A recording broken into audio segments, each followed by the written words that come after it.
हरे कृष्ण. स्वागत सर्वांचं. श्री श्री राधा गोविंद इस्कॉन मंगळुरू तर्फे घेतला जाणारा हा लेव्हल 2 चा अभ्यासक्रम आहे, ज्यामध्ये आपण भगवद्गीतेचा अध्याय 3 कर्मयोगचं अध्ययन करतो आहोत.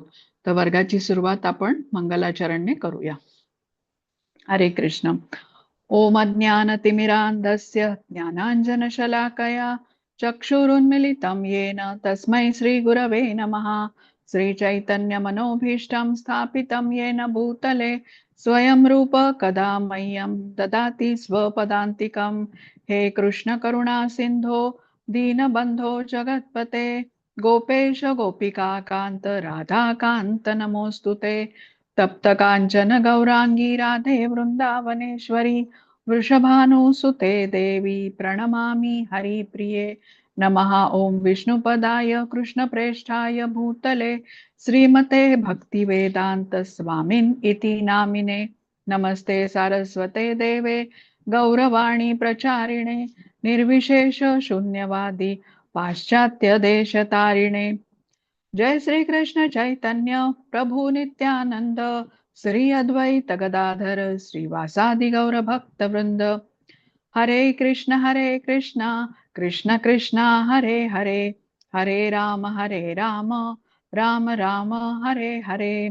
हरे कृष्ण सर्वांना.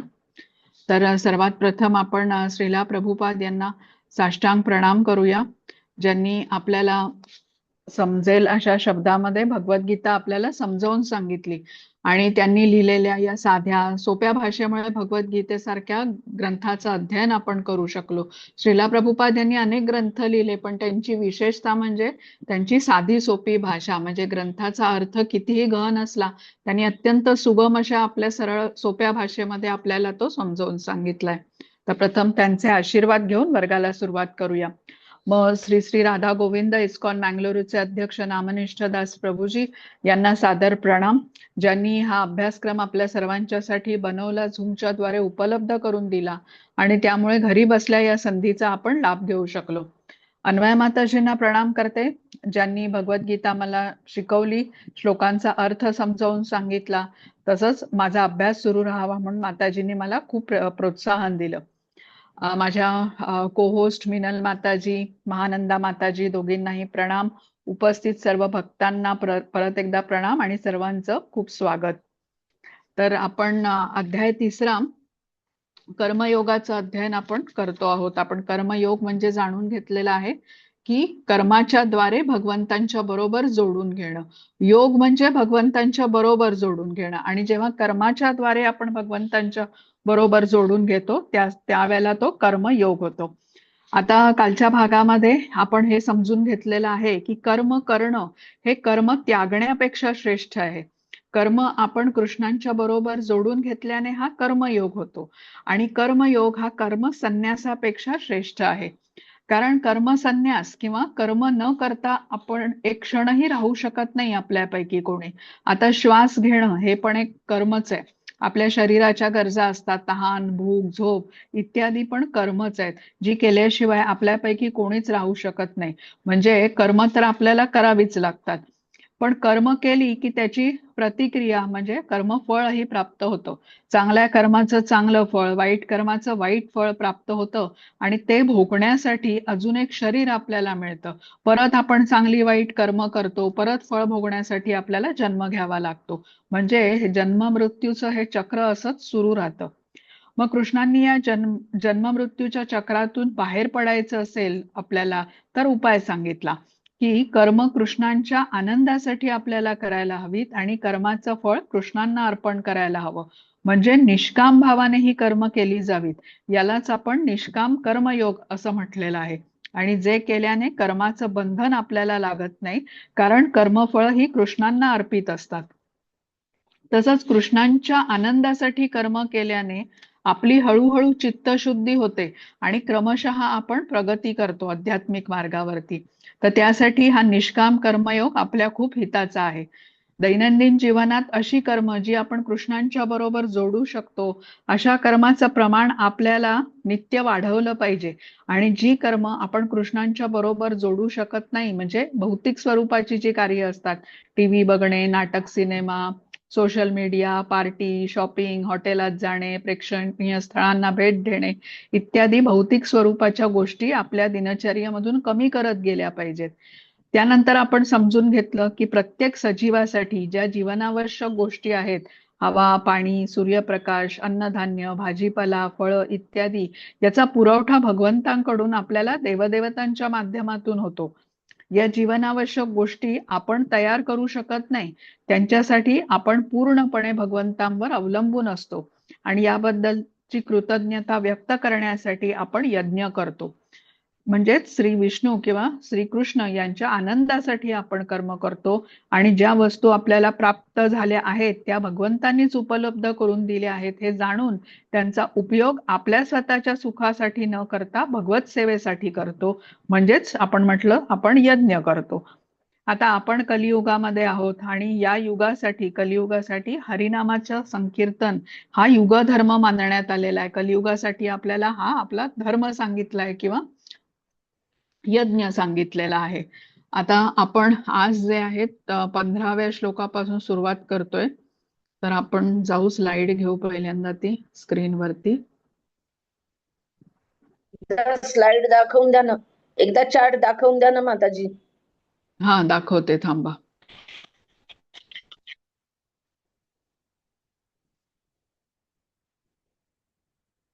हा हे बघा माताजी, आपण ह्या भागावरती आहोत, कर्मकांड ते कर्मयोग.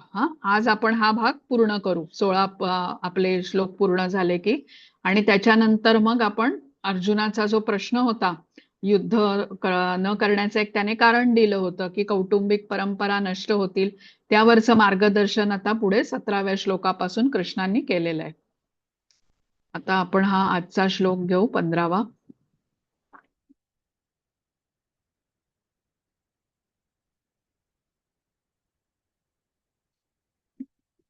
हरे कृष्ण. महानंदा माताजी, आज वाचाल ना तुम्ही?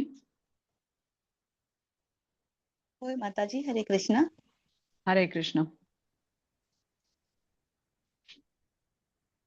कर्म ब्रह्मोद्भवं विद्धि ब्रह्माक्षर समुद्भवं तस्मात् सर्वगतं ब्रह्म नित्यं यज्ञे प्रतिष्ठितम्. वेदांमध्ये नियतकर्मे सांगण्यात आली आहेत आणि वेद साक्षात पुरुषोत्तम श्री भगवान यांच्यापासून प्रकट झाले आहेत. म्हणून सर्वव्यापी ब्रह्मतत्व हे यज्ञकर्मात शाश्वतरित्या स्थित झाले आहे. हरे कृष्ण. हरे कृष्ण. आता आपण समजून घेतलं की कर्मबंधनात जर का अडकायचं नसेल तर वेदांच्या विधिविधानानुसार आपल्याला कार्य करायला हवीत. वेदांप्रमाणे कार्य केलं नाही तर ते विकर्म होईल. वेदांच्या द्वारे जे कार्य निषिद्ध असतं त्याला विकर्म म्हटलं जातं आणि या विकर्माची प्रतिक्रिया ही आपल्याला भोगावी लागेल. वेद हे भगवंतांच्या पासून म्हणजे भगवंतांच्या निश्वासापासून प्रगट झालेले आहेत असं आपल्याला सांगण्यात आलेलं आहे बृहद आरण्यक उपनिषदमध्ये. आणि पुढे भगवद्गीतेचा जो 15वा अध्याय आहे त्याच्यामध्ये कृष्ण म्हणतात 15व्या श्लोकात की वेदेश्च सर्वैर अहमेव वेद्यो वेदांत कृत वेद विदेव चहम. म्हणजे सर्व वेदांच्या द्वारे जाणण्यायोग्य मीच आहे. निस्संदेह वेदांतांचा संकलक आणि वेदांचा ज्ञाताही मीच आहे. तर वेद हे भगवंतांच्या निश्वासापासून प्रगट झालेत. म्हणजे बघा, भगवंतांच्या ही अशी अचिंत्य अशी शक्ती आहे ज्याची आपण कल्पनाच करू शकत नाही. कारण भगवंतांचं स्वरूप हे आपल्यासारखं भौतिक नाहीये, आध्यात्मिक स्वरूप आहे भगवंतांचं. आपले डोळे कसे ठराविक अंतरापर्यंतच बघू शकतात, आपले कान काही अंतरापर्यंतचेच आवाज किंवा ध्वनी घेऊ शकतात, आणि किंवा आपलं नाक आहे जे फार लांबचा सुवासही घेऊ शकत नाही. पण भगवंतांचं तसं नाहीये. भगवंतांचं स्वरूप आध्यात्मिक आहे, दिव्य आहे. ते आपल्या प्रत्येक इंद्रियाच्या द्वारे इतर सर्व इंद्रियांच्या क्रिया करू शकतात. श्वास उच्छ्वासाच्या द्वारे ते बोलूही शकतात. त्यामुळे वेद हे भगवंतांपासून आले आहेत हे जाणून त्यांना अनुसरून कार्य आपण केली पाहिजेत. जसं आता आपण भारत देशामध्ये राहतो, भारतवासी म्हटलं जातं आपल्याला, तर देशाचे काही नियम असतात, काही कायदे असतात, ते आपल्याला पाळणं आवश्यक असतं. तेव्हा आपण देशाचा उत्तम नागरिक असे म्हटले जातो. तसंच वेदांच्या नुसार जे विधिविधानं आपल्याला सांगितली आहेत त्याचं पालन करून आपण भगवंतांच्याकडे परत जाऊ शकतो. म्हणजे वेद आपल्याला कशासाठी मार्गदर्शन करतात, तर या भौतिक जगातून सुटका करून घेण्यासाठी मार्गदर्शन करतात. आता कुठली कर्म आपण करावीत, कुठली कर्म करायची नाहीत हे आपण शिकतोय. म्हणजे सामान्य मनुष्यासाठी तसंच जो साधक आहे त्याच्यासाठी सुद्धा कोणती कर्म करायला हवीत आणि कुठली नाही हे खूप महत्वाचं आहे. सामान्य मनुष्यासाठी काही कर्म तर करायलाच हवीत असं कृष्ण म्हणालेले आहेत. बघा, अगदी आपल्या घरात लहान मूल जरी असेल तरी त्याची आई त्या मुलाला सांगत असते, काहीतरी सूचना देत असते की बाळा वेळच्या वेळी अभ्यास करायला पाहिजे, खाणं पिणं जेवण तू व्यवस्थित जेव, वेळच्या वेळी वेळच्या वेळी झोप, सकाळी लवकर उठ. म्हणजे जसं आता हे काळजीने त्या सांगते आई, तसंच काय करू नकोस हे पण सांगते की वेडी वाकडी संगत ठेवू नकोस, हे खाऊ नकोस, तिथे जाऊ नकोस. म्हणजे आपण ज्याला म्हणतो ना डूज आणि डोंट्स, हे करायचं आणि हे करायचं नाही. तसंच इथे कृष्ण आपल्याला विकर्माबद्दल सांगतायत की विकर्म करू नका असं म्हटलेलं आहे. विकर्म म्हणजे शास्त्राच्या द्वारे निषिद्ध कर्म, ज्या कर्मांचा आपल्याला त्याग करायचा आहे. आणि जी विहित कर्म आहेत ती आपल्याला करायला सांगितली आहेत. पण ही जी विहित कर्म आहेत त्यांच्या कर्मफळाचा आपण त्याग केला पाहिजे असंही सांगितलंय. इंद्रिय तृप्तीसाठी केलेली कर्म कशी असतात की एक कर्म केलं इंद्रिय तृप्तीसाठी की त्यातून अधिकच ती कामना वाढते इंद्रिय तृप्तीची आणि ती वाढतच जाते, ती कधी थांबत नाही. एक आपण इंद्रिय तृप्तीचं कार्य केलं आणि त्यातून आपली इच्छा आता थांबली, परत आपल्याला भोगाची इच्छा होणार नाही असं स्वरूपच नाहीये. समाधान या कार्याने प्राप्त होतच नाही. इंद्रियाची भूक उलटी वाढतच जाते आणि नाही करायला मिळाली इंद्रिय तृप्ती तर क्रोध किंवा द्वेष वाढतो आणि हे सतत वाढतच जातं. कुठपर्यंत हे चालू राहतं तर प्रणश्यती म्हणजे आत्म्याचा नाश होईपर्यंत, आत्म्याला अधोगतीकडे नेण्यापर्यंत हा जो काम असतो किंवा क्रोध असतो, लोभ असतो, हे मनुष्याच्या आत्म्याला अधोगतीकडे नेऊन पोचवतात. हे दुसऱ्या अध्यायातला जो 62वा आणि 63वा आपण श्लोक पाहिला, आसक्तीचं चक्र होतं ते सर्व. मनामध्ये चिंतन सुरू होतं, चिंतनाचा जो विषय इंद्रिय उपभोगाचा असतो त्याच्यावरती मग इंद्रिय कृती करतात आणि मग ती कृती केल्यामुळे काम निर्माण झाल्यामुळे मग मनुष्याचा बुद्धिनाश होतो, स्मृतीनाश होतो आणि शेवटी आत्म्याचं पतन होतं. आता साधक आहे, ज्याला आध्यात्मिक मार्गावरती प्रगती करायची ज्याची इच्छा आहे, त्याने अशा भौतिक अनावश्यक गोष्टी ज्या आहेत इंद्रिय तृप्तीच्या, त्या हळूहळू कमी करत आलं पाहिजे असं सांगितलंय. आणि जी विहित कर्म आहे, स्वधर्म कर्म, ती मात्र आपल्याला करायला हवीत. जसं गृहिणी असतील, मग घरी स्वयंपाक करायचं हे त्यांचं विहित कर्म असेल, किंवा विद्यार्थी आहे तो शाळेत जाऊन शिकण्याचं तो काम करतो, डॉक्टरांच्यासाठी पेशंट तपासण्याचं कार्य असेल, किंवा पंतप्रधान आहेत तर देश चालवण्याचं कार्य असेल. म्हणजे ज्यांनी जे कर्म स्वीकारलंय ते विहित कर्म आहे आणि आपली आवड, पात्रता आणि क्षमता बघून हे जर का काम निवडलं तर मग त्याने उत्तम प्रकारे ते करण्याचा प्रयत्नही करायला हवा. मग जी आपण साधना करतो, जप करतो, आपण श्रवणम, कीर्तनम, स्मरणम आदी करतो, तर हे नित्य असायला हवं. नित्य कर्मामध्ये ते यायला पाहिजे. म्हणजे सातत्याने, चिकाटीने हे प्रयत्न आध्यात्मिक मार्गात प्रगती करण्यासाठी आपल्याकडून झाले पाहिजेत. मग आपली यथावकाश कृष्ण भावनेमध्ये प्रगती होईल.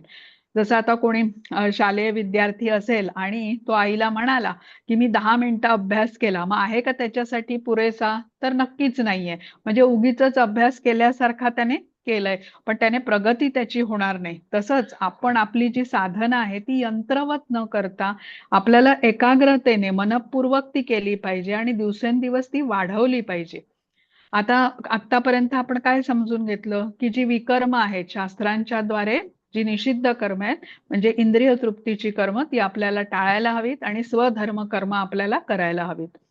आता कर्म तर करायची आहेत हे आपण समजून घेतलं, मग ती कशी करायची ज्याने आपण कर्मबंधनात अडकणार नाही? तर ती कृष्णांच्या आनंदासाठी केली जावीत आणि कर्माचं फळही कृष्णांना अर्पण केलं तर आपण कर्मबंधनात अडकत नाही. आणि अशा प्रकारे कर्म केल्याने आपली चित्तशुद्धी होते. चित्तशुद्धी झाल्याने आपल्यातले जे अनर्थ असतात, काम, क्रोध, लोभ इत्यादी, तर ते क्रमशः कमी होत जातात आणि त्यामुळे मन आपलं शांत होतं. शांत मनाने ज्ञान आपण ग्रहण करू शकतो आणि ज्ञान प्राप्त केल्याने मनुष्य आपल्या ध्येयाप्रती दृढ होतो. ध्येय कुठलं? मनुष्य देहाने जे प्राप्त करायचंय भगवत धामाच्या प्राप्तीचं, तिथे तो दृढ होतो आणि सम राहून कृष्ण भावनेमध्ये प्रगती करतो आणि असा व्यक्ती मग मोक्ष प्राप्तीसाठी पात्र ठरतो.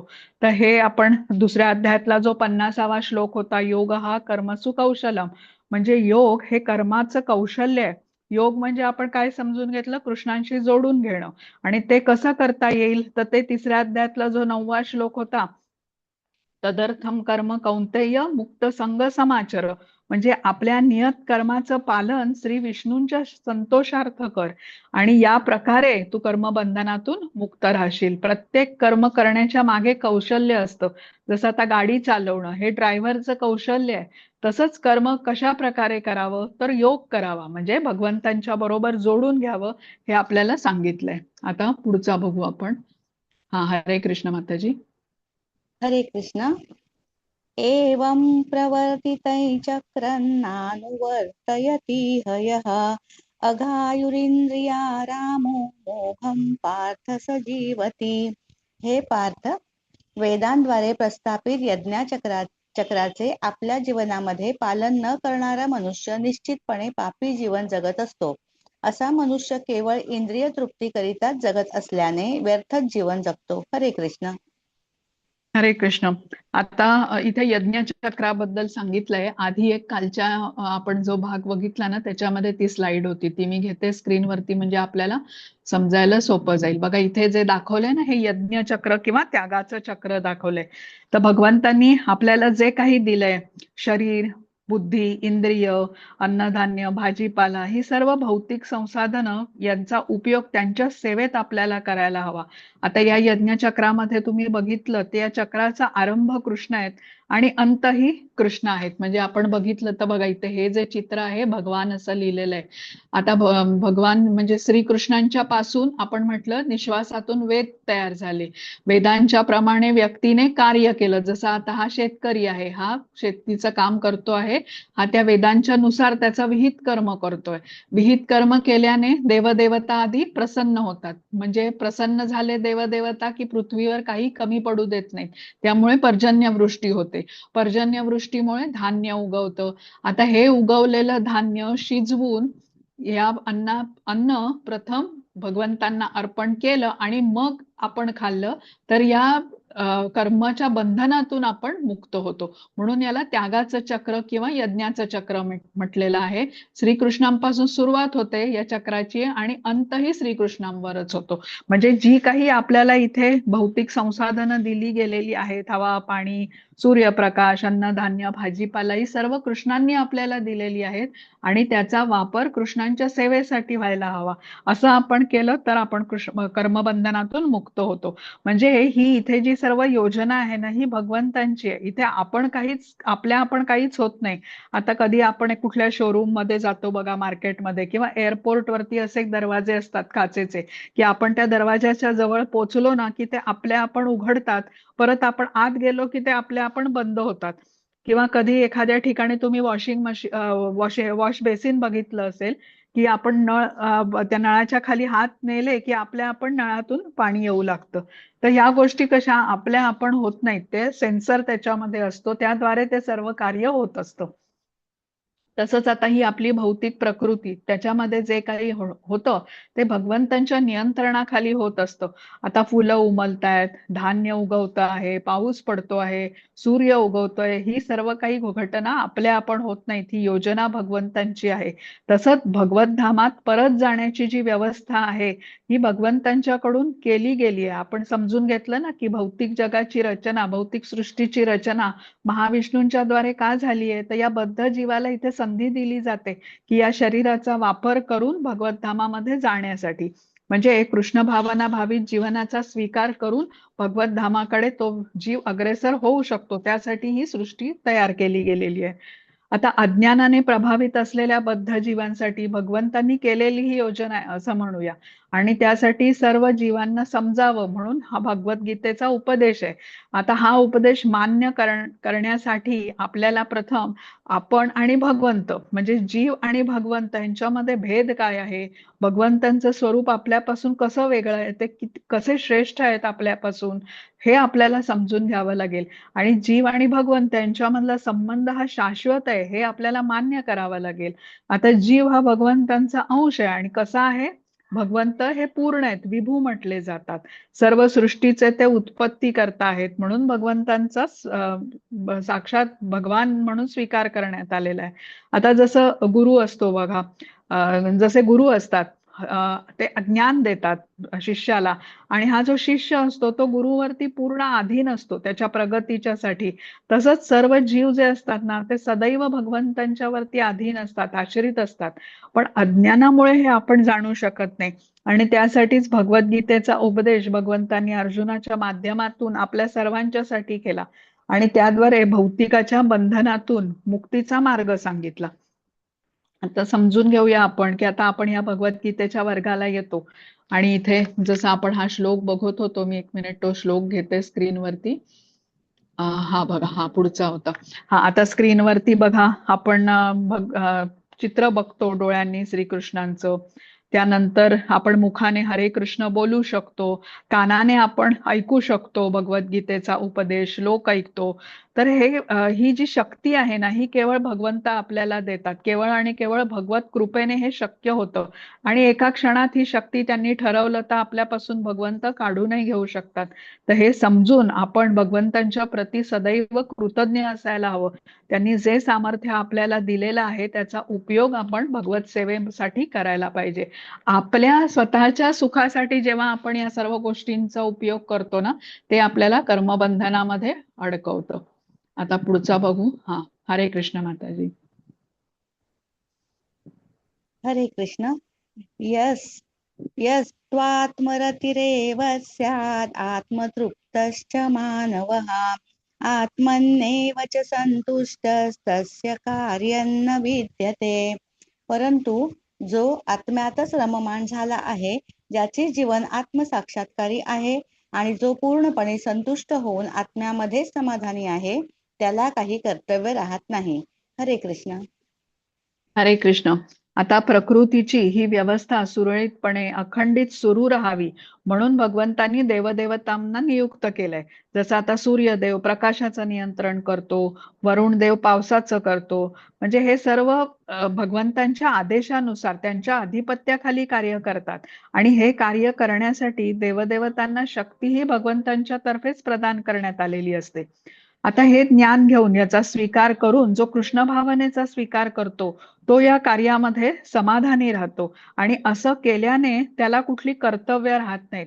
म्हणजे कृष्ण माझे स्वामी आहेत, मी त्यांचा सेवक आहे आणि त्यांची सेवा करणं हे माझं कर्तव्य आहे असं मानून तो संतुष्ट असतो. इतर कर्मांच्या विषयी त्याला तृष्णा नसते. तृष्णा म्हणजे काय, एक प्रकारचा आवेग. आता ही तृष्णा का नसते अशा व्यक्तीच्या जीवनामध्ये, कारण कृष्ण असतात त्याच्या जीवनामध्ये. तृष्णा म्हणजे भौतिक गोष्टींच्या संबंधी अत्याधिक आकर्षण.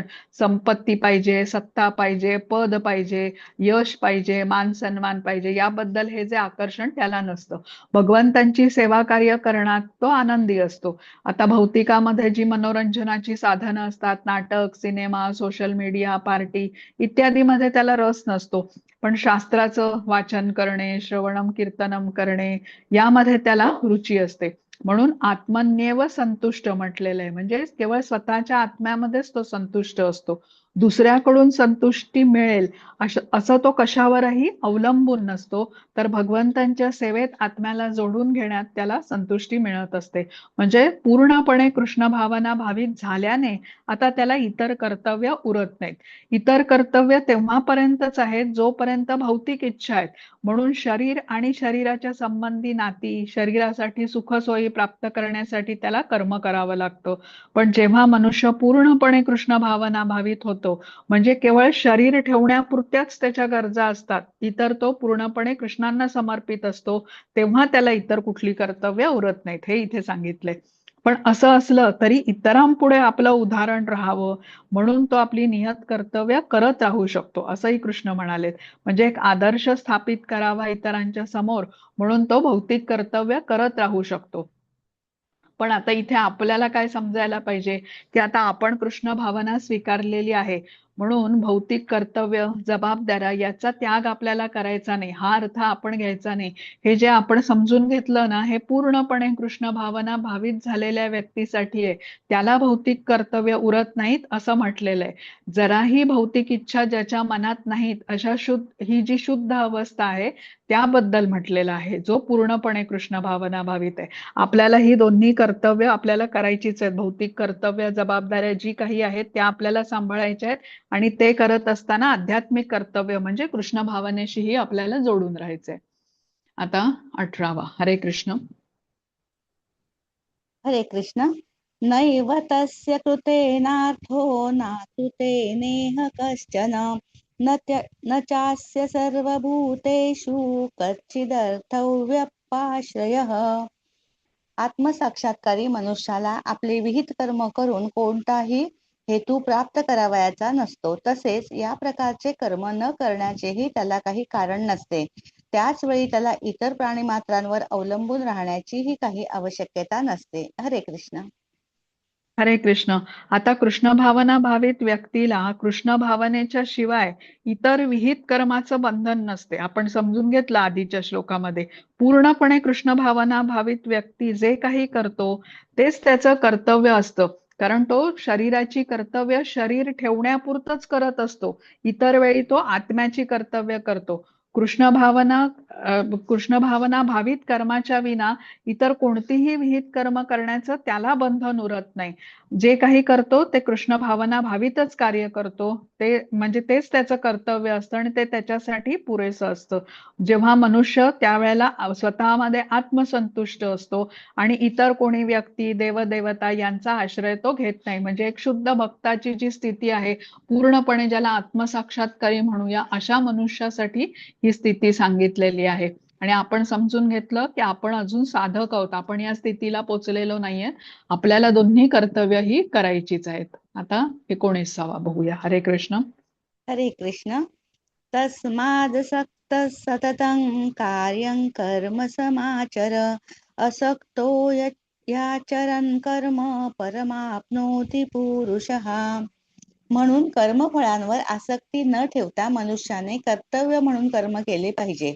कारण अनासक्त होऊन कर्म केल्याने त्याला परमेश्वर प्राप्ती होते. हरे कृष्ण. हरे कृष्ण. आता भौतिक लाभ प्राप्तीसाठी यज्ञ कर्म करणे हा कर्मकांडाचा भाग झाला. पण कृष्ण भावना भावित कर्म हे भौतिक लाभ प्राप्तीसाठी नसून हे आध्यात्मिक कर्म आहे.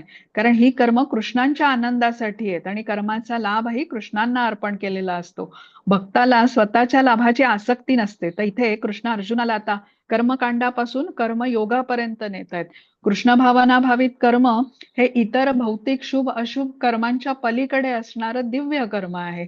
आणि अशा कृष्ण भावना भावित मनुष्याला कर्मफळाची मुळीच आसक्ती नसते. कारण तो केवळ कृष्णांच्या प्रित्यर्थ कर्म करत असतो. भौतिक कर्म जरी करत असला तरी त्यांच्या प्रती तो अनासक्त असतो. त्यातून त्याला कुठल्याही लाभप्राप्तीची इच्छा नसते.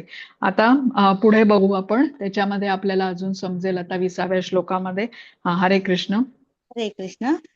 कर्मण्यैव हि संसिद्धिम् आस्थिता जनकादयः लोकसंवापि संपश्यन् कर्तुमर्हसि.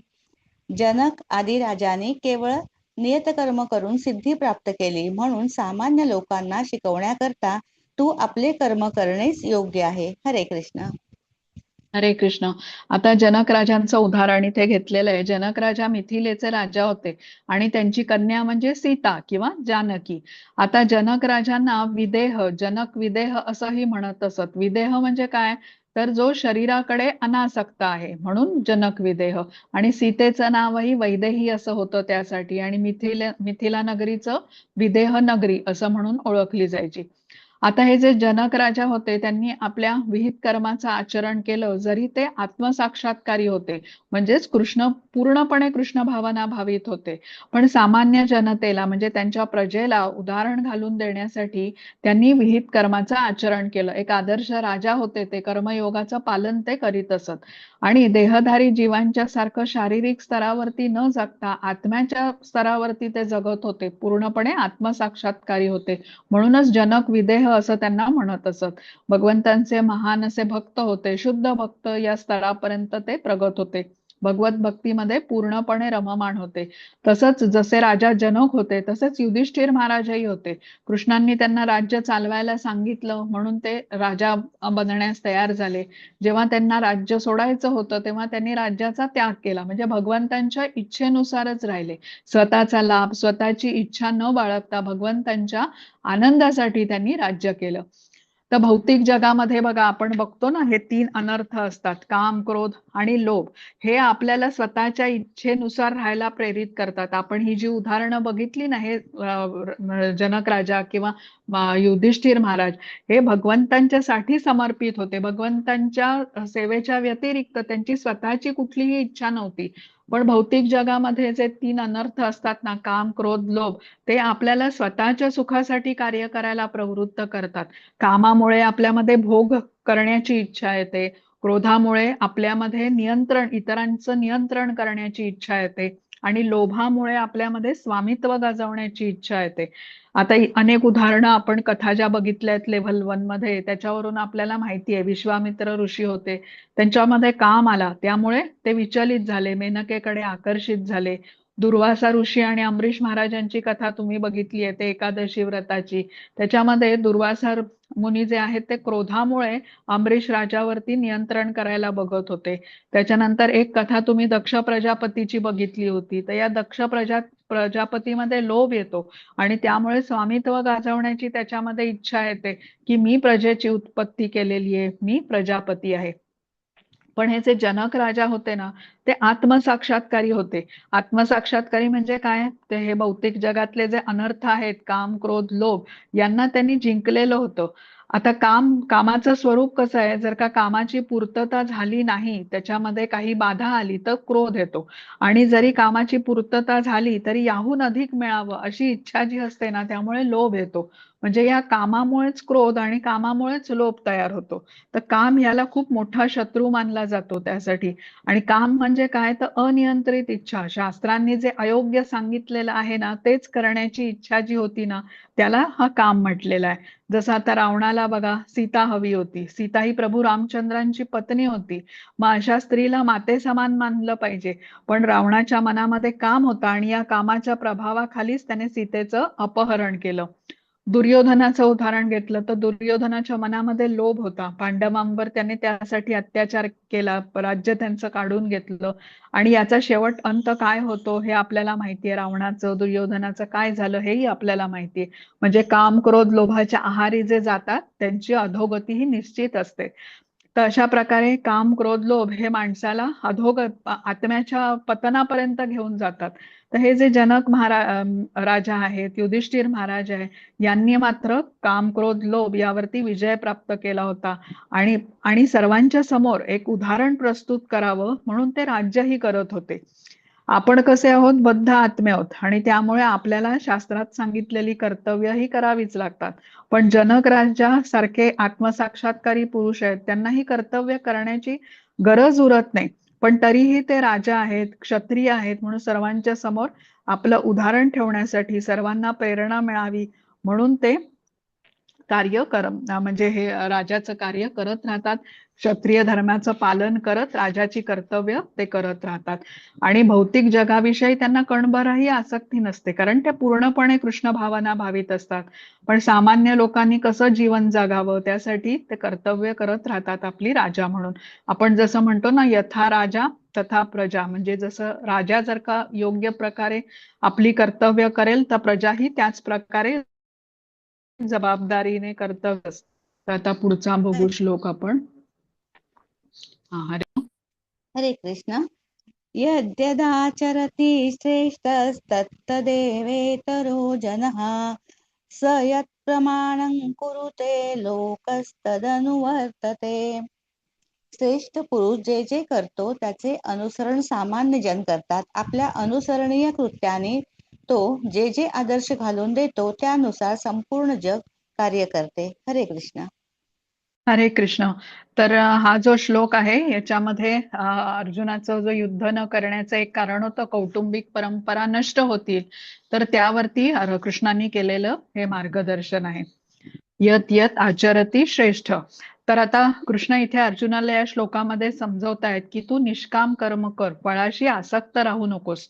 एखादा निष्काम कर्मयोगी म्हणेल की मला फळाबद्दल काही आसक्ती नाहीये, माझ्यात कुठल्याही भौतिक इच्छा पण नाहीयेत, मला खूप धनसंपत्ती किंवा भौतिक म्हणजे शरीराच्या संबंधित ज्या काही गरजा आहेत, मोठं घर पाहिजे, कुटुंब पाहिजे, हे मला काही नको. भौतिक ऐश्वर्याबद्दल मला कुठलीही आसक्ती नाही. मग माझं जे नियत कर्म मी का केलं पाहिजे, जर का मला कुठलीही भौतिक आसक्ती नसेल तर.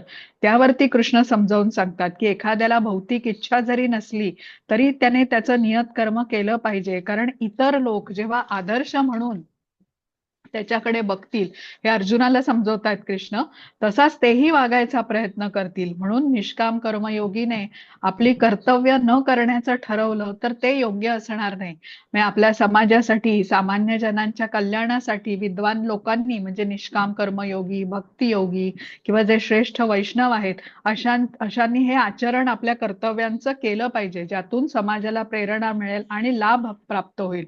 तर इथे कृष्ण अर्जुनाला समजवतात की तू तुझं अर्जुना कर्तव्य कर, नाहीतर लोक काय म्हणतील, तुझा अपमान करतील ते. आणि लोक म्हणतील की एवढा मोठा हा योद्धा, पण त्याने युद्धातून पलायन केले आणि तू घाबरलास, युद्धातून पळ काढलास म्हणून तुझी ते निंदा करतील. आता आत्मसाक्षात्कारी मनुष्याबद्दल आपण जे जाणून घेतलं की तो आत्म्यामध्येच रममाण असतो. त्याचे सर्व अनर्थ संपलेले असतात. काम, क्रोध, लोभ याच्यावर त्याने विजय प्राप्त केलेला असतो. त्यामुळे त्याला कुठलीही भौतिक इच्छा नसते. पण कर्म न करण्याचं काही कारणही त्याच्यासाठी नसतं. आणि असे आत्मसाक्षात्कारी आपला आदर्श जनसामान्यांपुढे ठेवावा म्हणून आपल्या आचरणाचं उदाहरण इतरांच्या समोर ठेवतात. म्हणजे आपलं कार्य ते करत राहतात, कर्तव्य जी काही आहेत ती बजावत राहतात. तेव्हा समाजातले इतरही त्यांचं अनुसरण करतात. आता हा आत्मसाक्षात्कारी असूनही आपली नियत कर्तव्य पार पाडतो आहे हे जेव्हा बघतात सर्वसामान्य प्रजा, ते बघून सर्वसामान्यही आपली कर्तव्य योग्य रीतीने पार पाडतात आणि समाजामध्ये त्यामुळे सुख, शांती आणि सुव्यवस्था राहू शकते. आता जिथे सुख, शांती आहे, समृद्धी आहे, तर तिथे मन कृष्ण भावनेकडे वळतं आणि माणूस हा विचार करू शकतो की मी कोण आहे, माझा आणि भगवंतांचा काय संबंध आहे, म्हणजे कृष्ण भावनेत जोडून घेऊ शकतो. पण जिथे अशांती असेल, भांडण तंटे असतील, युद्ध असतील, कट कारस्थानं होत असतील, तिथे मात्र कृष्ण भावना स्थापित होऊ शकत नाही. जिथे अनर्थ आहेत, काम, क्रोध, लोभ, मद, मत्सर इत्यादी, तिथे कृष्ण भावना नसते. आता जनक महाराजांच्या सारखे आत्मसाक्षात्कारी राजा ह्यासाठीच, म्हणजे प्रजेला प्रेरणा मिळावी म्हणून आपलं नियत कर्तव्य करीत असत. तर आता इथे कृष्ण अर्जुनाला सांगतात की अर्जुना, तू राजपुत्र आहेस, राजकुळात जन्मलेला आहेस आणि त्यामुळे तुझ्यावरती जबाबदारी आहे की तू योग्य आचरण ठेवलं पाहिजेस. तू जे काही करशील तर सामान्य जण जे आहेत, सामान्य प्रजा जी आहे त्याचं अनुसरण करेल. तू चांगलं आचरण ठेवशील तर प्रजाही तशीच वागेल. म्हणून कृष्ण अर्जुनाला सांगतात की तू तुझं कर्तव्य कर. तुझ्या कर्तव्याचा त्याग केलास तू तर तुझ्या राज्यात सर्वत्र अधर्म पसरेल. पण जेव्हा ते बघतील, सर्व प्रजा बघेल की युद्धासारख्या कठीण प्रसंगात सुद्धा तू शास्त्राच्या अनुसार तुझ्या क्षत्रिय धर्माचं आचरण केलंस, तेव्हा सर्वजण तुझा आदर्श डोळ्यासमोर ठेवतील.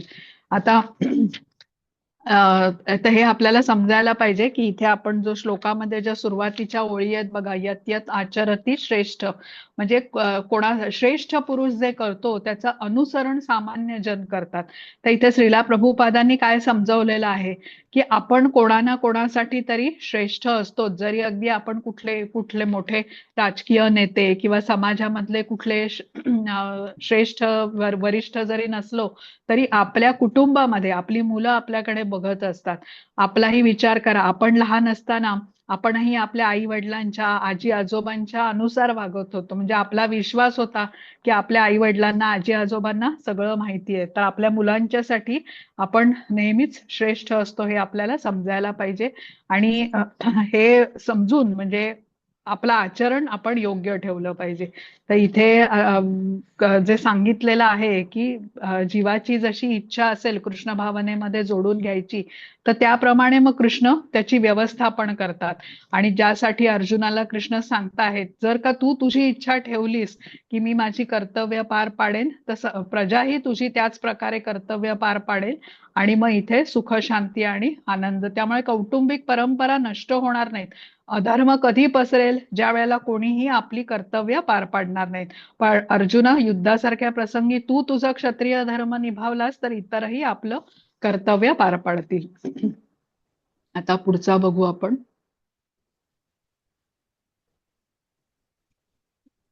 न मे पार्थास्ति कर्तव्यं त्रिषु लोकेषु किंचन नानवाप्तमवाप्तव्यं वर्त एव च कर्मणे. हे पार्थ, या तिन्ही लोकांमध्ये मला कोणतेही नियत कर्तव्य नाही, मला कशाची उणीव नाही, तसेच मला काही प्राप्त करावयाची आवश्यकताही नाही, आणि तरी सुद्धा मी नियत कर्मांचे आचरण करतो. हरे कृष्ण. हरे कृष्ण. आता आपण आधीच्या श्लोकामध्ये समजून घेतलं की आपल्याला कुठला मार्ग निवडायचा आहे याचं स्वातंत्र्य प्रत्येक जीवाला कृष्णांनी दिलेलं आहे बघा. म्हणजे आपण जसं म्हटलं की जीवाची इच्छा असेल कृष्णांशी जोडून घ्यायची तर तशी व्यवस्था कृष्ण करतात. तोपर्यंत आपण आपल्या पद्धतीने प्रयत्न करू शकतो. म्हणजे काल आपण जे समजून घेत होतो की आजकालची जी तरुण पिढी आहे तर त्यांना अजून ते कृष्ण भावनेसाठी तयार नाहीयेत. तर त्याच्यावरती आपण जरा थोडंसं बोलूया म्हणजे आपल्याला स्पष्ट होईल. तर हे कौटुंबिक परंपरा नष्ट होतील हे युद्ध न करण्याचं अर्जुनाने जे कारण दिलं होतं त्यावरचं मार्गदर्शन कृष्णांनी या श्लोकामध्ये केलं. यत् यत् आचरति श्रेष्ठ, म्हणजे श्रेष्ठ पुरुष जे करतील त्याचं अनुसरण सामान्य जन करतील. श्रेष्ठ जनांमध्ये मग आई वडील असतात, गुरुजन इत्यादी येतात, शिक्षक येतात. तर या सर्वांची जबाबदारी असते की आपल्या आचरणाने आपल्या मुलांमध्ये शिष्यांमध्ये आदर्श प्रस्थापित ते करू शकतील. समाजातील जे नेते असते त्यांनी आपलं आचरण शुद्ध ठेवलं पाहिजे. आणि आपल्यासाठी जे आपण आता सामान्य जन आहोत आपल्यासाठी महत्वाचं काय आहे की आपण आदर्श म्हणून कोणाला समोर ठेवतो हे अत्यंत विचारपूर्वक आपल्याला ठरवायला पाहिजे. आता अर्जुनाने युद्ध जर का लढलं नाही तर दुर्योधनासारखे अधर्मशील जो व्यक्ती होता तो राजा किंवा शासक बनला असता ज्याने भर सभेमध्ये द्रौपदीचा अपमान केला होता. तर जेव्हा राजाच अशी कृत्य करत असेल तेव्हा प्रजाही अशा प्रकारचं गैरवर्तन करायला घाबरणार नाही. म्हणजे त्यामुळे सर्वत्र अशांती आणि अधर्म पसरेल. त्यामुळे ही परिस्थिती जर का येऊ द्यायची नसेल तर अर्जुनाने युद्ध हे लढायलाच पाहिजे, ज्यामुळे तो वाईट परिस्थिती उद्भवण्यापासून तो थांबवू शकेल.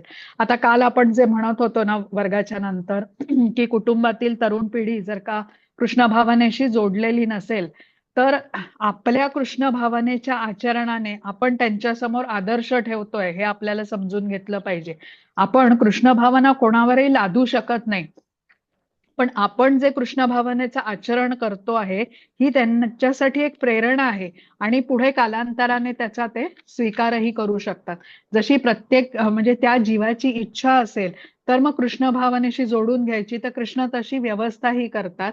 पण जीवाची इच्छा तशी असली पाहिजे तोपर्यंत आपण केवळ प्रयत्न करू शकतो. जसं आता कुठल्या मार्गाची निवड करायची हे स्वातंत्र्य प्रत्येक जीवाला कृष्णांनी दिलंय.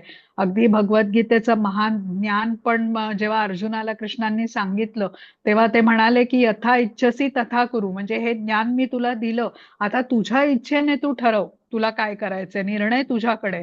त्यामुळे कोण कृष्ण भावनेमध्ये किती प्रमाणात ती घ्यायला तयार आहे हे समजून आपण प्रयत्न केले पाहिजे.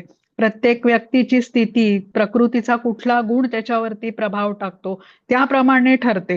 त्यामुळे सगळ्यांचे स्वभाव आवडीनिवडी ह्या एकसारख्या नसतात. पण आता जे ज्ञान जो लाभ आपण समजून घेतलेला आहे कृष्ण भावनेमध्ये जोडून घेऊन तर तो इतरांना देताना त्या व्यक्तीला सहजपणे जे कार्य जमेल ना हे जाणून त्याला ते सुचवायला हवं. आता तमोगुणी व्यक्ती असेल कोणी तर त्याला आपण कितीही मागे पडलो भगवद्गीतेच्या वर्गाला येतो तो कधीही येणार नाही. मग तो येत नाही म्हणून त्याला आपण कमी लेखून किंवा त्याचा अपमान आपण करू नये असं म्हटलेलं आहे.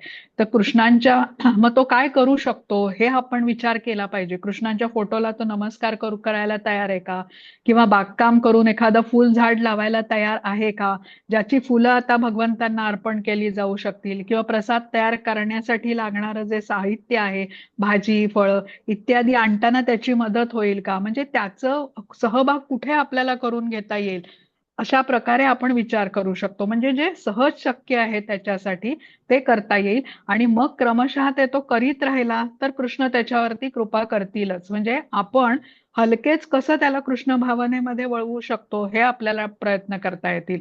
आणि आपला प्रयत्न अयशस्वी झाला तरीही उत्साहाने निश्चयाने आणि धैर्याने आपल्याला प्रयत्न करीत राहायला पाहिजे. पण सांभाळून, म्हणजे कुठलंही बलपूर्वक अपमान करून असं ते प्रयत्न करायचे नाहीयेत. इतरांना कृष्ण भावना देण्यापूर्वी आपण कृष्ण भावनेचं पालन योग्य प्रकारे केलं पाहिजे.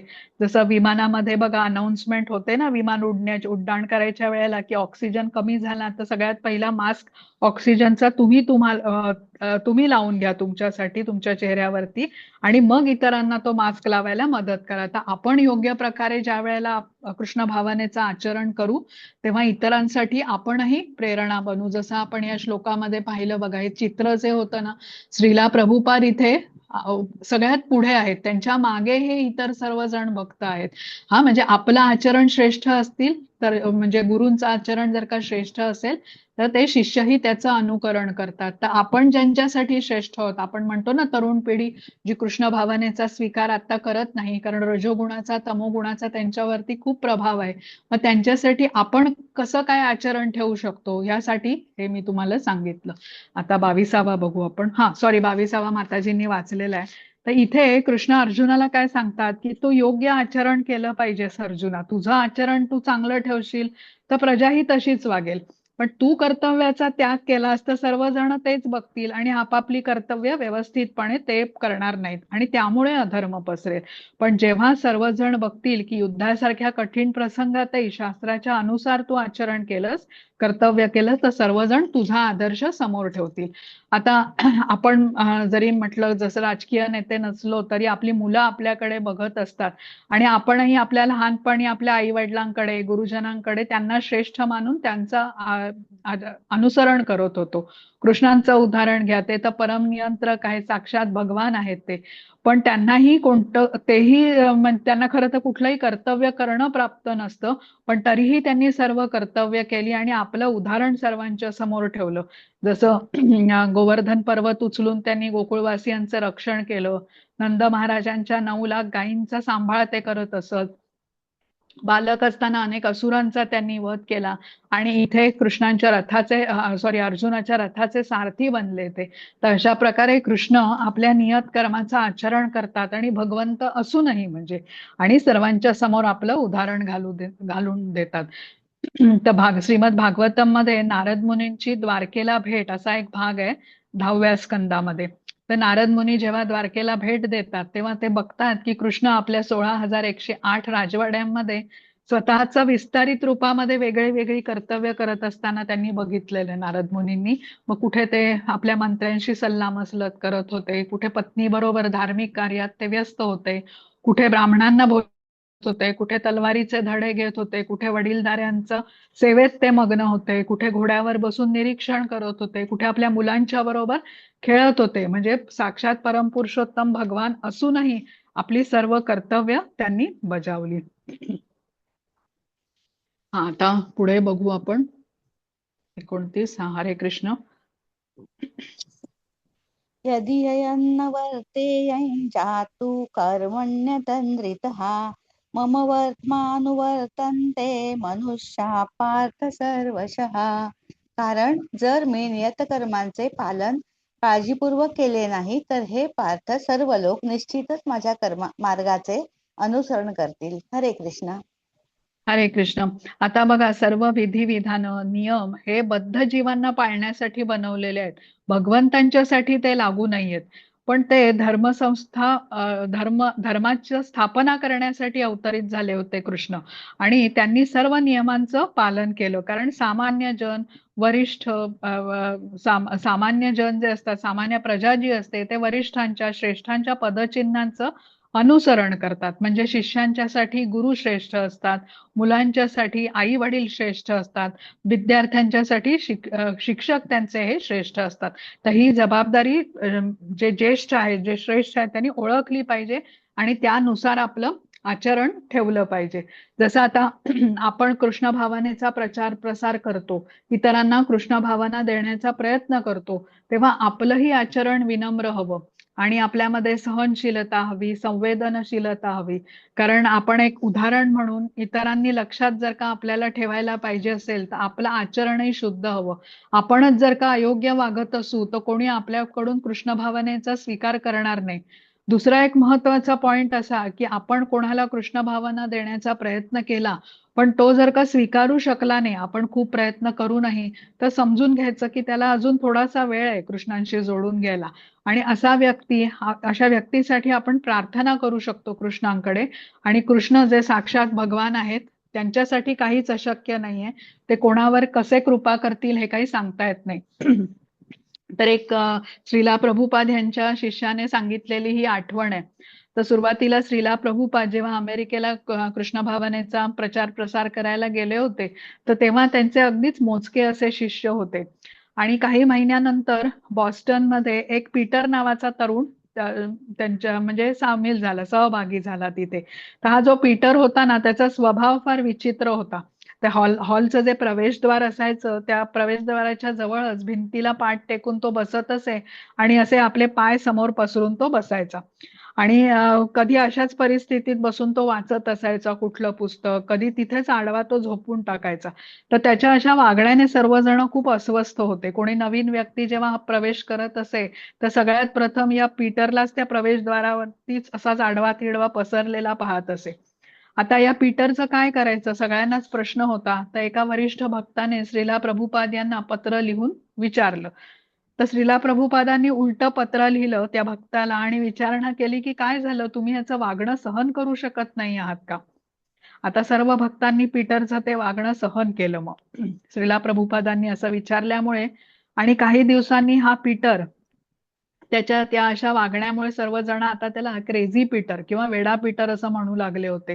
तो आता ते बॉस्टन शहर सोडून न्यूयॉर्कला गेला. आता ज्यांनी ही आठवण सांगितली आहे श्रीला प्रभुपादांचे शिष्य, तर हा तिथून गेल्यामुळे दुसऱ्या शहरात गेला क्रेझी पीटर. त्यामुळे त्या भक्ताचा काही काळ आता संपर्क राहिला नाही यांच्याशी. आता 20 वर्ष सुमारे त्याच्यामध्ये निघून गेली आणि काही म्हणजे 21 वर्षांनी हे भक्त आता लॉस एंजेलिसला मंदिरामध्ये गेले असताना पहाटे मंगल आरतीच्या वेळेला त्यांना एक प्रभूजी दिसले आरती म्हणत असताना. त्यांचा चेहरा ओळखीचा वाटला आणि क्रेझी पीटरचा जसा चेहरा होता तसाच त्यांना तो वाटला. म्हणून त्यांनी चौकशी केली की हे प्रभूजी कोण आहेत. तर तेव्हा त्यांना समजलं हे कुशाक्रता प्रभू आहेत. तेव्हा त्यांचं नाव, आता दीक्षा घेतलेली होती आणि कुशाक्रता प्रभू म्हणून त्यांचं नाव होतं.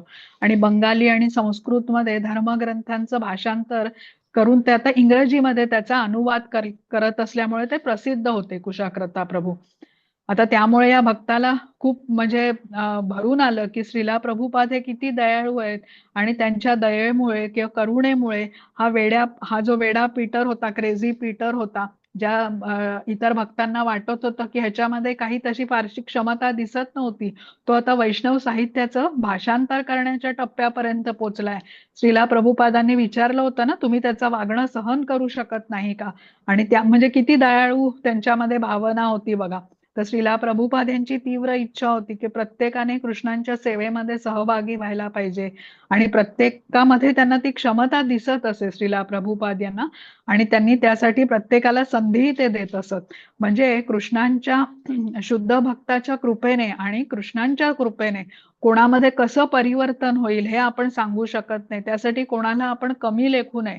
कृष्णांची कृपा केव्हाही आणि कोणावरही होऊ शकते. अहैतुकी अप्रतिहता असं स्वरूप म्हटलेलं आहे कृष्ण कृपेचं त्यासाठी. तर इथे आपल्याला लक्षात घ्यायला पाहिजे, कोणी तमोगुणी व्यक्ती असेल, रजोगुणी व्यक्ती आहे, जो कृष्ण भावनेचा स्वीकार करायला तयार नसेल, तर त्याला थोडासा वेळ दिला पाहिजे. आपण धैर्यपूर्वक प्रयत्न सुरू ठेवले पाहिजे. आता 24 हरे कृष्ण. हरे कृष्ण. उत्सिद्धेयुरिमे लोका न कुर्यां कर्म चेदहम् संगरस्य च कर्तास्त्याम् उपहन्यामि मा प्रजाः. मी जर नियतकर्म केले नाही तर हे सर्व ग्रहलोक नष्ट होऊन जातील. अनावश्यक लोकसंख्या उत्पन्न करण्यास मीच कारणीभूत होईन आणि त्यामुळे सर्व प्राणी मात्रांच्या शांततेचा मी विनाशक होईन. हरे कृष्ण. हरे कृष्ण. आता कृष्ण तर भगवंत आहेत, सर्व गोष्टींचे नियंत्रक आहेत ते.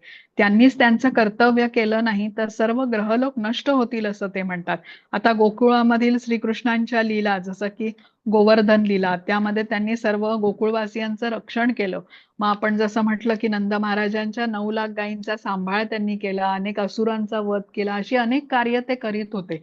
तर इथे लक्षात काय घ्यायचं की ही जी उदाहरणं आपण पाहिली, जनक महाराजांचं पाहिलं, युधिष्ठिर महाराजांचं पाहिलं आणि आता हे कृष्णांचं समजून घेतलं, यावरून त्यांचा आदर्श समोर ठेवून आपणही शास्त्रांच्या विधिविधानानुसार आपल्याला कर्तव्य पार पाडली पाहिजे. याचा अर्थ आपण त्यांचं अनुकरण करायचं असं होत नाही. आपण अनुकरण करू शकत नाही, गोवर्धन उचलण्याचं सामर्थ्य आपल्यापैकी कोणामध्येही नाही, पण त्यांनी जो आपल्याला उपदेश दिला, जी शिकवण दिली, ती आपल्याला आचरणात आणायला पाहिजे. म्हणजे श्रेष्ठ व्यक्तीचं अनुसरण आपण करू शकतो. त्यांनी दिलेला जो उपदेश आहे, त्यांचा जो संदेश आहे, तो आपण आचरणात आणण्याचा प्रयत्न करू शकतो. जसं मनुष्याने कृष्ण आणि त्यांचे शुद्ध भक्त यांच्या केवळ उपदेशाचं पालन केलं पाहिजे, हे आपल्याला सांगितलं. हे उपदेश आपल्यासाठी हितकारक असतात, त्यामुळे कठोरपणे या आदेशांचं पालन करायला पाहिजे आपण. आणि शुद्ध भक्त कृष्ण यांचं अनुकरण आपण कधीही करू शकत नाही, अनुसरण केलं पाहिजे. आता भगवान शंकर यांनी विषप्राशन केलं होतं, मग तो प्रयत्न आपण करू शकत नाही. भगवान शंकरांनी महासागरा एवढं विष प्राशन केलं, पण एखाद्या सामान्य मनुष्याने विषाचा एक थेंब जरी घेतला तरी त्याचा मृत्यू ओढवेल. तर कृष्ण, त्यांचे भक्त हे अत्यंत म्हणजे श्रेष्ठ पदावरती स्थित आहेत. शुद्ध भक्त हे अत्यंत श्रेष्ठ प्रगत असे आहेत. ती स्थिती आपण गाठलेली नाही, हे आपल्याला लक्षात ठेवून आपण आपले प्रयत्न अनुसरण करायचे, अनुकरण आपण करायचं नाही. आता बघू पुढचा 25. हरे कृष्ण. हरे कृष्ण. सक्ता कर्मण्य विद्वांसो यथा कुर्वन्ति भारत कुर्याद्विदास्त तथा सक्तश्चिकीर्षुर्लोक संग्रहम. ज्याप्रमाणे अज्ञानी लोक फळांच्या आसक्तीने आपले कर्म करतात, त्याप्रमाणे लोकांना योग्य मार्गावर नेण्याकरता विद्वान मनुष्याने अनासक्त होऊन कर्म करावे. हरे कृष्ण. हरे कृष्ण. आता कृष्ण भावना भावित व्यक्तीचं ध्येय आहे की कृष्ण भावनेमध्ये प्रगती करणे. त्याचं ध्येय स्पष्ट आहे, त्यामुळे या ध्येयाकडे सहाय्यक होणारी सर्व कार्य तो करतो. जी त्याला या ध्येयापासून दूर नेतात अशी कार्य तो करण्याचं टाळतो. तर जी कार्य कृष्णांना प्रसन्न करतील ती करण्यासाठी तो तत्परतेने तयार असतो, पण स्वतःच्या इंद्रिय तृप्तीची कार्य मात्र तो संयमित करतो. आणि जेव्हा तो पूर्णपणे कृष्ण भावना भावित होतो, तो केवळ कृष्णांच्या प्रसन्नतेसाठीच कार्य करतो. आता हे कसं आपण समजू शकतो, जसं एखादा बिझनेसमन असतो बघा, त्याला जिथे त्याचा फायदा दिसत असेल, एखादं काम व्हावं या उद्देशाने, मग तो त्या ऑफिसमध्ये 3-4 वेळा किंवा अजूनही खेपा घालेल, कारण त्याच्या डोक्यामध्ये हे स्पष्ट आहे की या कामाने मला खूप लाभ मिळणार आहे. हे जर का काम मला प्रोजेक्ट मिळाला तर माझं खूप म्हणजे काय म्हणतात ते, मला खूप त्याने लाभ मिळेल. मग कसंही करून हे काम मला मिळवलंच पाहिजे आणि त्यासाठी तो वेळ काढेल आणि कष्ट पण घेईल. तर एखाद्या ठिकाणी मात्र त्याला काही फायदा नाही हे जर का त्याला समजलं तर तिथे तो फार वेळ देणार नाही. म्हणजे त्याला क्लिअरली माहिती असतं, स्पष्टतेने माहिती असतं की कुठे काम करायचं, कुठे मेहनत करायची आणि कुठे करायची नाही. तसंच कृष्ण भावना भावित व्यक्ती जेव्हा एखादं कार्य कृष्णांच्या सेवेप्रित्यर्थ आहे हे समजून ते करायला लगेच तत्परतेने तयार असते.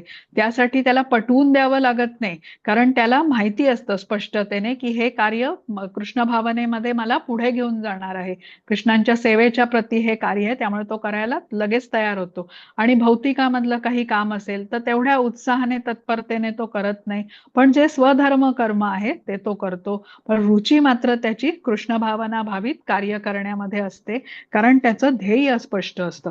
आता हा जो कृष्ण भावना भावित व्यक्ती आहे आणि एखादा अज्ञानी व्यक्ती आहे, जी कृष्ण भावनेमध्ये नाही, त्याच्या इच्छाही भिन्न असतात.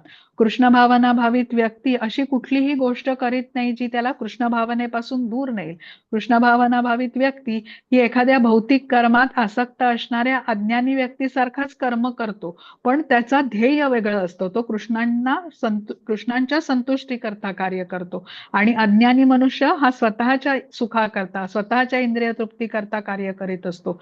जसं की आता कृष्ण भावना भावित मनुष्य आपल्या घरीही अन्न बनवून खातो, पण प्रथम तो कृष्णांना अर्पण करतो ते अन्न आणि मग प्रसाद ग्रहण करतो. आणि अज्ञानी व्यक्ती मात्र कसं करतो, आपल्या घरी जे अन्न शिजवतो ते स्वतःच्या स्वादासाठी, त्याला ज्या गोष्टी आवडतात त्या तो तयार करतो आणि ते तो खातो. म्हणजे इथे कुठेही कृष्णांचा विचार केलेला नसतो. हा त्यातला मूळ फरक आहे.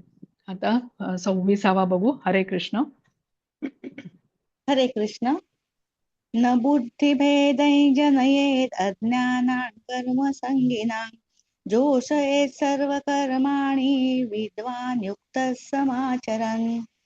नियतकर्मांच्या फळांवर आसक्त असणाऱ्या अज्ञानी मनुष्यांचे मन विचलित होऊ नये म्हणून विद्वान व्यक्तीने त्यांना कर्माचरण थांबविण्यास प्रेरित करू नये.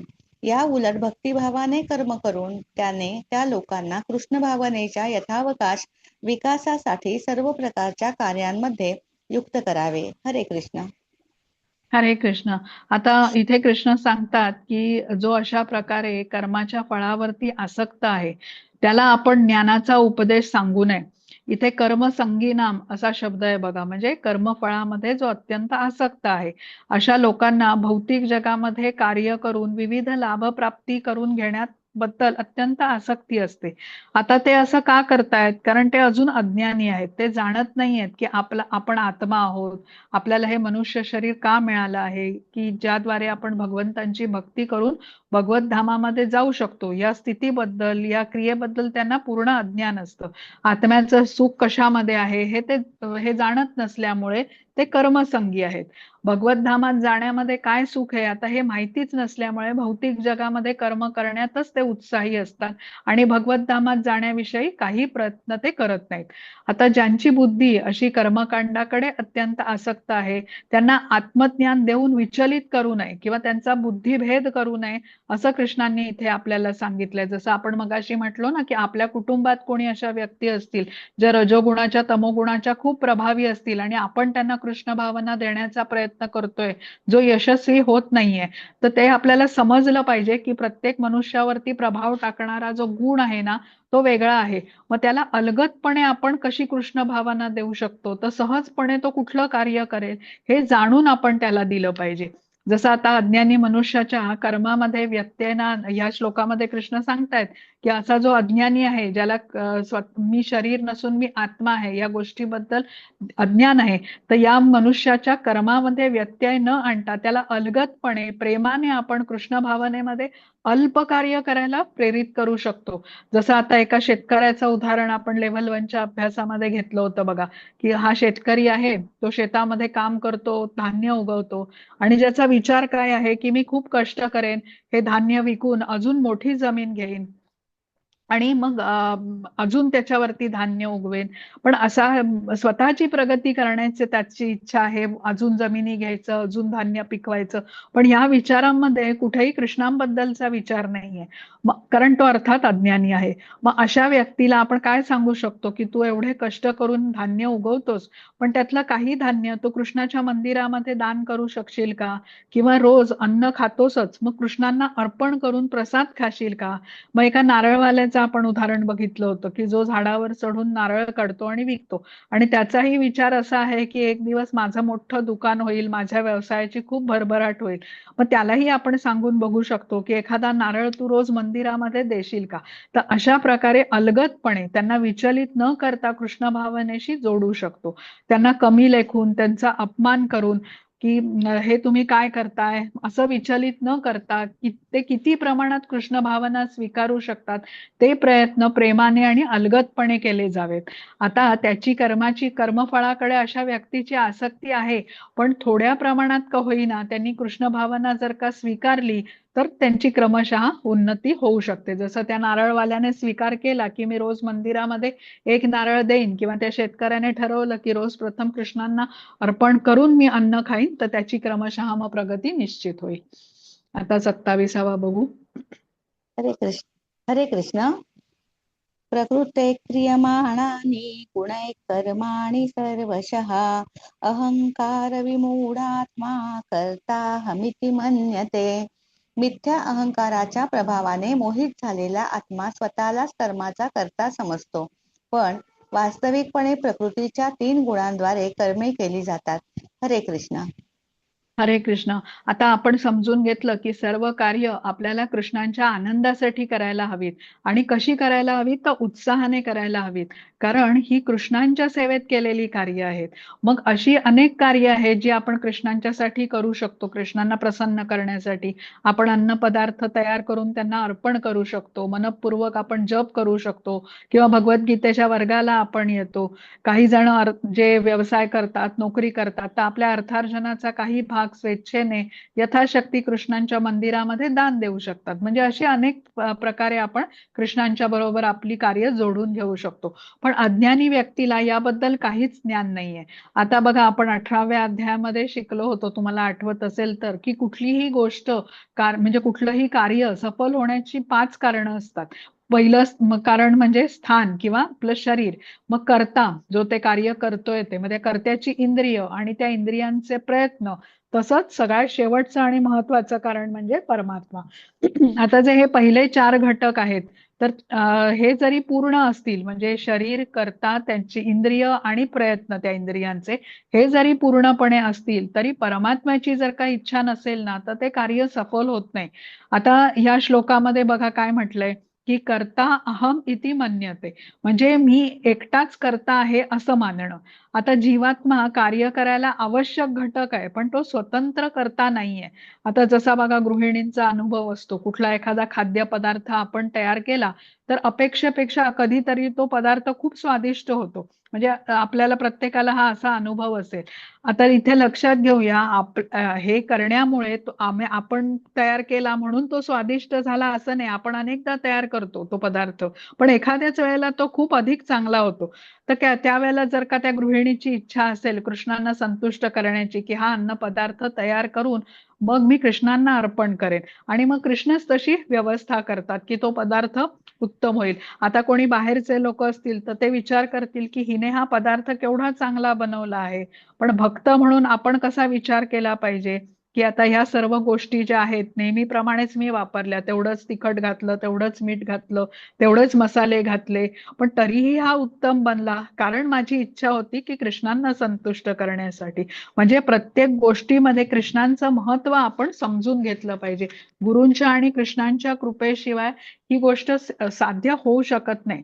हे कार्य आपल्या स्वतःच्या बळावरती आपण यश त्याच्यामध्ये प्राप्त करू शकत नाही. कार्य कितीही मोठं असेल, भक्ताच्या मनामध्ये हा भाव असा असायला हवा की ही कृष्णांची कृपा आहे, आणि खरं तर होतही त्यांच्याच कृपेने. आपण जसं म्हटलं की या जगामध्ये ज्या काही सर्व गोष्टी आहेत त्या कृष्णांच्याच आहेत, पण भक्त म्हणून याचं स्मरण आपल्याला ठेवायला हवं. मग आपण अहंकार विमूढात्मा होणार नाही. आपण शिकलो ना 14व्या आणि 17व्या अध्यायामध्ये, आता परत पुढे शिकू, की प्रकृतीच्या 3 गुणांच्या प्रभावामुळे सर्व कार्य होतात. आणि विमूढात्मा का म्हटलेलं आहे इथे, कारण तो व्यक्ती मग स्वतःला कर्ता मानतो. हे अज्ञानाचं लक्षण आहे. मिथ्या अहंकारामुळे तो मनुष्य स्वतःला श्रेय घेतो.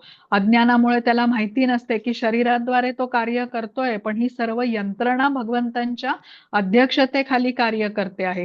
भौतिक प्रकृती निर्माण झाली आहे भगवंतांच्यामुळे, आणि तो स्वतः देखील भगवंतांच्या नियंत्रणाखालीच कार्य करतोय. स्थूल शरीर आहे, सूक्ष्म शरीर आहे, सर्व काही कृष्णांच्या आज्ञेनुसार कार्य करतं. ही प्रकृतीची निर्मिती आहे. आणि कृष्णांच्या पूर्ण विस्मरणात असल्याने तो मात्र इंद्रिय उपभोग घेण्यामध्येच दीर्घकाळ काय म्हणतात तो अनादि जन्म करतोय हेच इंद्रिय तृप्तीचं कार्य. त्यामुळे मिथ्या अहंकाराने तो मिथ्या अहंकाराच्या प्रभावाखाली आहे, आणि त्याचा कृष्णांच्या बरोबर जो शाश्वत संबंध आहे त्याचं त्याला स्मरण होत नाहीये. पण आता आपण शिकलो की जीवात्मा केवळ इच्छा करतो आणि भगवंत ती पूर्ण करतात. जसं आता एखादा लहान मूल असेल तर त्याला आईस्क्रीम खायचं असेल तर तो केवळ इच्छा व्यक्त करू शकतो. त्याचे वडील ती इच्छा पूर्ण करू शकतात. स्वतःच्या शक्ती नाहीये त्याच्याकडे, म्हणजेच तो एकटा करता नाहीये. तसंच आपण स्वतःला जेव्हा करता मानतो, त्यामुळे मिथ्या अहंकारामुळे उत्पन्न झालेली हा दोष आहे म्हणूया. आता हे आपल्याला समजू शकत नाही, कारण आपण प्रकृतीच्या 3 गुणांच्या प्रभावाखाली असतो, खाली असतो. कितीही आता बुद्धिमान शास्त्रज्ञ असेल, त्याला ती बुद्धी दिली कोणी? भगवंतांनी दिली. कोणी सुंदर गाणं गाऊ शकतो, एवढा सुंदर आवाज दिला तर भगवंतांनी दिला. म्हणजे प्रकृतीने ते तसं तसं गुण त्याच्यामध्ये प्राप्त होतात. कोणी शेतकरी आता मिथ्या अहंकाराने प्रभावित आहे, तर तो कसा विचार करेल बघा, की हे शेतामध्ये कष्ट मी केलेले आहेत, तर त्यामुळे हे जे उभं पीक दिसतंय ना, हे माझ्या कष्टाचं फळ आहे. म्हणजेच मिथ्या अहंकाराने तो स्वतःला करता मानत असल्याने हा असा विचार केलेला आहे. पण आता आपण जरा दुसऱ्या बाजूने विचार केला तर या लागणारी बियाणं हे कुठून आलं, ते पेरण्यासाठी माती पाहिजे ती कोणी दिली, किंवा पिकाच्या वाढीला आवश्यक असणारं पाणी, हवा, सूर्यप्रकाश हे सर्व कोणी उपलब्ध करून दिलं. शेतामध्ये काम करायला लागणाऱ्या या शेतकऱ्याच्या शरीराची क्षमता, बुद्धी, इंद्रिय यांची शक्ती सगळं कृष्णांनी दिलं. म्हणजे करता ते आहेत. मग शेतकरी कसं म्हणतो की हे पीक माझंच आहे, माझ्या कष्टाचं फळ आहे? कारण तो प्रकृतीच्या 3 गुणांच्या प्रभावाने बद्ध आहे आणि स्वतःला करता मानतोय. तर या शेतकऱ्यासारखंच आपणही, म्हणजे स्वतःला करता मानणारी इथे अनेक बहुतांश लोक आहेत. पण हे लक्षात ठेवलं पाहिजे आपल्याला की सर्व साधनं ही कृष्णांनी आपल्याला वापरायला उपलब्ध करून दिली आहेत. आपण केवळ त्यांचा उपयोग करतो. ही साधनं आपण निर्माण करू शकत नाही. तर जेव्हा आपण आपल्याला करता मानतो तेव्हा आपण कर्मबंधनात अडकतो आणि कर्माची प्रतिक्रिया आपण भोगतो. पण कृष्णांच्या आनंदासाठी आणि कर्माचं फळ कृष्णांना अर्पण केल्याने आपल्याला कर्मबंधन लागत नाही. म्हणजे कर्म तेच आहे. आपला भाव काय आहे?